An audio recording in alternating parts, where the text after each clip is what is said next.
آج کی ویڈیو میں آپ سے ایک تہجد میں پڑھے جانے والا بہت ہی پاورفل وظیفہ ود نوافل شیئر کرنے جا رہی ہوں کہ 2 نوافل کے بعد آپ نے ایک ایسا پاورفل وظیفہ کرنا ہے کہ اگر آپ اس کو کنسسٹنٹلی کرتے ہو یقین کرو کہ آپ کی دعا ضرور قبول ہوگی۔ بسم اللہ الرحمن الرحیم۔ السلام علیکم یوٹیوب فیملی، کیسے ہیں آپ لوگ؟ امید کرتی ہوں سب خیریت سے ہوں گے۔ Welcome back to my channel and welcome back to another video. آج کی ویڈیو میں آپ سے ایک تہجد میں کیا جانے والا بہت ہی پاورفل عمل شیئر کرنے جا رہی ہوں۔ اس کے ساتھ ساتھ میں آپ سے شیئر کروں گی کہ تہجد میں ایکچوئل میں پڑھنا کیا ہوتا ہے اور اس کو کس ٹائم پہ پڑھیں۔ بہترین ٹائم کون سا تہجد کا سنت کے مطابق جس میں ہمیں تہجد پڑھنی چاہیے اور ہماری دعائیں قبول ہوں، وہ ٹائم میں آپ کو بتاؤں گی، تو ویڈیو کو لاسٹ تک ضرور دیکھنا ہے، کوئی بھی پارٹ آپ نے اسکپ نہیں کرنا۔ دیکھیں، تہجد وہ عبادت ہے جو عام انسان کو خاص بنا دیتی ہے، اور وہ لوگ جو مایوس ہو چکے ہوتے ہیں، بالکل تھک چکے ہوتے ہیں وظائف کر کر کے، لیکن جب وہ تہجد پڑھنے لگتے ہیں ان کی زندگی میں معجزات ہونا شروع ہو جاتے ہیں، ان کے سالوں سے رکے ہوئے کام ہونے شروع ہو جاتے ہیں، کیونکہ تہجد کوئی عام نماز نہیں ہے، یہ تو رب کے ساتھ ملاقات کا ٹائم ہے۔ جب کروڑوں لوگ جو ہے وہ غفلت کی نیند سو رہے ہوتے ہیں، اس ٹائم پہ ایک بندہ اٹھتا ہے، اپنی پرسکون نیند سے جاگ کر اپنی آرام دہ بستر کو چھوڑ کر اٹھتا ہے اللہ کو راضی کرنے کے لیے۔ اللہ سبحانہ وتعالی فرشتوں کے سامنے فخر فرماتے ہیں کہ اس بندے کو کس چیز نے اٹھا کھڑا کیا ہے اور یہ میرے حضور آ کھڑا ہوا ہے، یہ میری محبت ہے۔ اللہ تعالیٰ اس بندے پہ فخر فرماتا ہے۔ وہ بندہ جب رات کے اس ٹائم پہ آنکھ کھلی ہے، وہ اپنی خوبصورت وائف کو چھوڑ کر، اپنے خوبصورت میاں کو چھوڑ کر وہ اللہ کے حضور آ کھڑا ہوتا ہے۔ اپنی وہ ضرورت اپنی وائف سے، اپنے ہسبینڈ سے پوری کر سکتا تھا یا کر سکتی تھی، لیکن اس نے پریفر کیا کہ وہ اللہ کے حضور جائے، اللہ سے ملاقات کرے۔ ٹھیک ہے، تو یہ ایک انویٹیشن ہے جو کہ اللہ کی طرف سے ان لوگوں کو نصیب ہوتا ہے جن کو اللہ اپنے قریب کرنا چاہتا ہے۔ ہر بندے کو تہجد کی توفیق نہیں نصیب ہوتی۔ آج کے دور میں، سوشل میڈیا کے دور میں 2 بجے 3 بجے سونا نارمل روٹین بن گیا ہے۔ بہت سارے لڑکوں کا، بہت ساری لڑکیوں کا 2 بج جاتے ہیں، اسکرولنگ کرتے کرتے 3 بج جاتے ہیں، اور جب تہجد کا ٹائم شروع ہوتا ہے یقین کرو شیطان ان کو اتنی خوبصورت، اتنی میٹھی نیند سلاتا ہے نا، تو تہجد کے لیے اپنے کمبل سے نکل ہی نہیں سکتے، اور جب عشاء کے بعد سونے کا ٹائم ہوتا ہے ان کو نیند ہی نہیں آتی۔ ٹرائی بھی کرتے رہیں گے، نیند نہیں آئے گی۔ شیطان ہے نا جو حاوی ہوا ہے، ساری رات ان کو جگائے گا، لیکن جب قبولیت کا ٹائم ہے، جب رب سے ملاقات کا ٹائم ہے، ٹائم پہ ان کو ایسی گہری نیند سلاتا ہے کہ وہ پھر تہجد مس کرتے کرتے وہ فجر بھی مس کر دیتے ہیں۔ تو یہ توفیق صرف گنے چنے لوگوں کو ہوتی ہے جن کو اللہ زندگی میں بہت کچھ عطا کرنا چاہتا ہے، بہت کامیابیاں عطا کرنا چاہتا ہے۔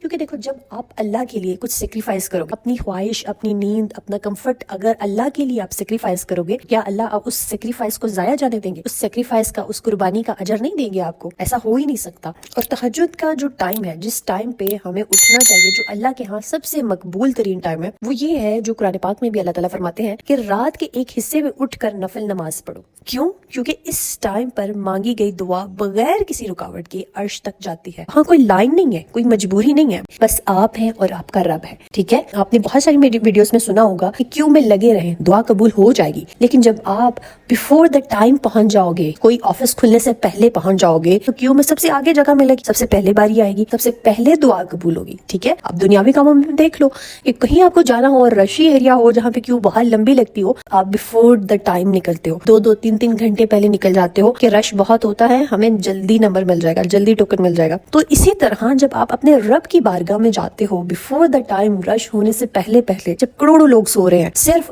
کچھ گنے چنے لوگ ہیں جو اللہ کے پیارے ہیں، جن کو اللہ چاہتا ہے کہ یہ ٹائم سے پہلے آئے، میرے سے مانگے اور میں ان کو فوراً دے دوں، وہی لوگ اٹھ کر تہجد میں جاتے ہیں، اللہ سے مانگتے ہیں اور اللہ ان کو نواز دیتا ہے۔ اور میں آپ کو ایک بہت ہی دل دہلا دینے والی ریالٹی اگر بتاؤں کہ دنیا میں سب کچھ آزمانے والے لوگ ہوتے ہیں جو کہتے ہیں کہ بھئی ہم نے یہ بھی کر لیا، ہم نے یہ وظیفہ بھی کر لیا، ہم نے قاری کے پاس بھی چلے گئے، اس مولانا کے پاس بھی چلے گئے، کچھ کام نہیں آیا، وہ آخر کار تہجد پر آ کر رک جاتے ہیں۔ تو اگر آپ بھی چاہتی ہو آپ کی زندگی بدل جائے تو تہجد لازمی پڑھیں، کیونکہ اس ٹائم پہ اللہ آپ کو دیکھ رہا ہوتا ہے، آپ کی آنسوؤں کو گن رہا ہوتا ہے، اور فرشتوں سے کہہ رہا ہوتا ہے کہ دیکھو میرا بندہ مجھ سے مانگنے آیا۔ تو پھر کیا لگتا ہے وہ خالی واپس جائے گا؟ نہیں، کبھی نہیں ایسا ہو سکتا کہ وہ جو چیز آپ مانگ رہے ہو اللہ آپ کو وہ نوازے نہ، بشرط یہ کہ اگر وہ چیز آپ کے حق میں بلی ہے تو وہ آپ کو عطا کر دی جاتی ہے، یا پھر اس سے بہترین آپ کو عطا کی جاتی ہے، لیکن آپ خالی ہاتھ کبھی بھی نہیں لوٹتے اگر آپ تہجد پڑھتے ہو۔ تو بات کرتے ہیں سنت کے مطابق تہجد پڑھنے کا طریقہ کیا ہے۔ سب سے پہلے آپ نے کوشش کرنی ہے کہ عشاء کی نماز پڑھنے کے بعد آپ جلد سے جلد سو سکو، اسکرولنگ نہیں کرو،